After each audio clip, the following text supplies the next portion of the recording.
తులారాశివారు.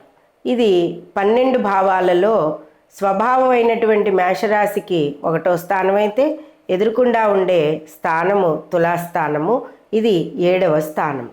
ఇది ముఖ్యంగా విజయాలని సూచిస్తూ ఉంటుందండి. విజయము, భార్య లేదా భర్త, కళత్ర స్థానాన్ని సూచిస్తూ ఉంటుంది. 1, 4, 7, 10 స్థానాలు చాలా విశేషమైన స్థానాలు. అందులో ముఖ్యంగా విజయస్థానం గురించే మనం ఎక్కువ మాట్లాడుకుంటే గనక, మేషరాశి ఏదైతే ఉందో ఎదురుకుండా ఉన్న సప్తమ భావం అయినటువంటి విజయస్థానము, ఈ విజయాలను ఎలా అందుకోవాలి అన్నది వీళ్ళు ఎక్కువగా ఆలోచిస్తూ ఉంటారు.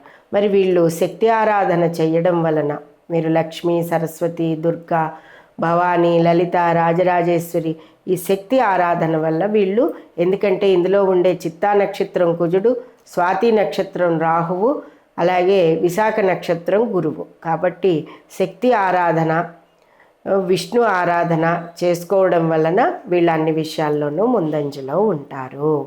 కాబట్టి వీళ్ళు జన్మరాశిలో ఎప్పుడూ కూడా తులా లగ్నం కానీ తులా రాశివారు కానీ తెల్లటి ఒప్పెలు పెట్టుకోవడం వలన వీళ్ళకి అన్నీ కూడా కలిసి వస్తూ ఉంటాయి.